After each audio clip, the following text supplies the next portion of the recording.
For the commodity part, that's always been a key aspect of war. I mean, during World War II, secure over oil fields was a key part of it.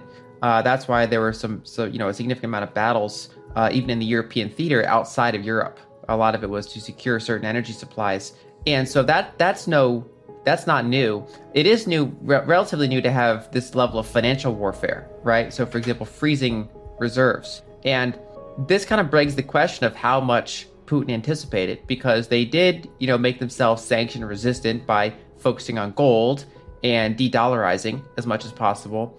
But they did have a very big focus on euro-denominated assets. And maybe he didn't expect that they would freeze the euro-denominated assets. It's hard to say for sure. But essentially, several $100 billion of Russian reserves have been frozen by the West, by these sanctions. And that is equal to several years worth of military spending for Russia. I mean, it's a huge percentage of their GDP, a huge multiple of their annual military spend. And so it's already been an extraordinarily expensive war for Russia to fight, let alone the devaluation of the ruble, the decimation of Russian savings, the stock, their stock market being imploded. Then there's also just the reserves themselves being frozen. And that kind of shows this level of financial warfare that's happening.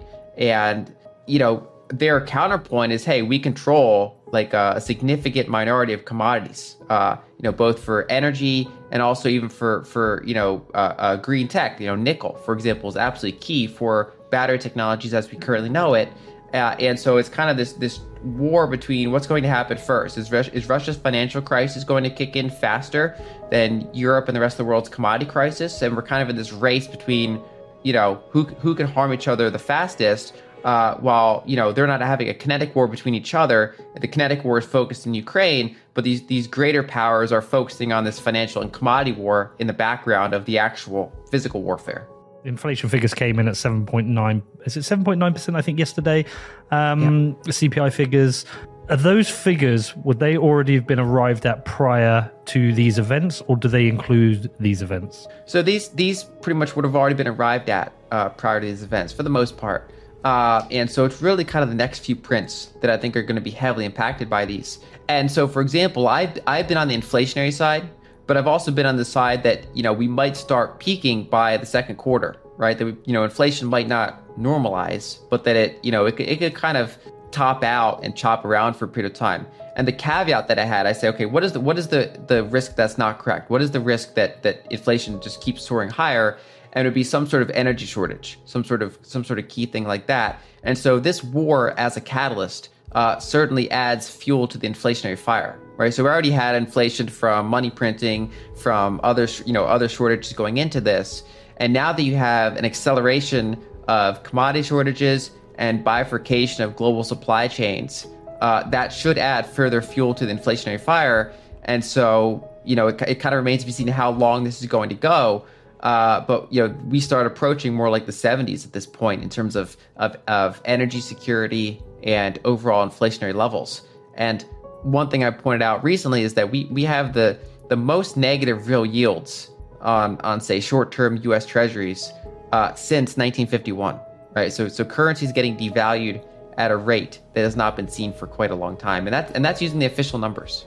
What is the kind of range of inflation numbers we could see? Maybe next month, do you think we could be going into double-digit inflation? Could we go into 15% inflation? Because when I look at the price rises for various things within the supermarkets, I look at the increase in petrol prices, we're not talking about 5-6% inflation prices here. We're talking about things that are going up 10%, 20%, 30%.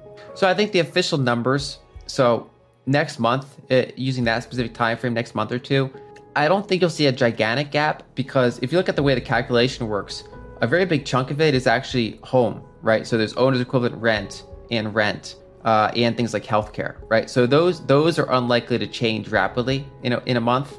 If anything, we're seeing kind of home prices sort of kind of level out to some extent. They're cooling off compared to what they were doing over the past 2 years. And so there's a big chunk of the CPI index that won't change much. Now, the part that is going to change a lot is the food and the energy. Right, so that's the part that's going to be spiking up by double-digit percentages, and that's where everyone kind of has their own unique inflation basket. So the official CPI number, it'll be hot, but it might not be as high as you think. But then, for example, let's say you're someone, your house is paid off and you have a pretty tight monthly budget. Maybe you're living on fixed income, for example. So obviously a big chunk of what you spend on goes towards food and energy. So someone in that situation, their effective inflation rate would be double digits. Before we continue, help us clicking that YouTube like button and subscribe now to our channel. This shows the algorithm that you valued this information. And it helps us spread that message. Sharing is caring. And now, let's continue. Do you want to know one thing about crypto? I made over 3000% in profit in a few weeks. Fact is, the traditional financial system, the traditional money system makes you poor, not rich. If you want to earn $500,000, $1 million, you have to wait until you're 50, 60, 70 in the traditional financial system, and you probably will still be broke. And you will be old. This is not a sexy combination, as you can imagine. But the question is, how can you start in crypto and make these profits? Where to invest? Where to start? My name is Gunnar and I'm from Germany, as you can hear, and things are a little bit different in Germany. More about that later on. Fact is, there are lots of different cryptocurrencies. It's a gigantic universe where beginners and professionals get easily lost. But there is light at the end of the tunnel. There are 7 key steps you need to follow to become successful in this market. You have to know them, and if you fail one of them, it's literally impossible to succeed in this market. Just an example, one of the key points is your exchange, and one of the biggest are, for example, Binance and Coinbase. These are trusted and well-established exchanges, but, and this is a big but, you won't find the super profitable coins on those exchanges. The unknown super profitable coins that get gigantic profits are not traded on those kind of exchanges. They are traded on much smaller insider platforms that are barely known. And I can tell you what those super secret exchanges are and why they are so profitable. And another super important thing are the right information sources. The point is, the internet is gigantic. There are hundreds and hundreds of YouTube channels, blogs, pages, and much more. And there are also market makers and influencers. For example, Elon Musk, he is not a crypto guy, but the moment he recommended Dogecoin, it went through the roof, to the moon, so to say. But why did he recommend it? Where did he hear it from? He didn't hear it from newspapers. And believe me, he is listening to someone. But you have to know who, and you have to react before he is reacting.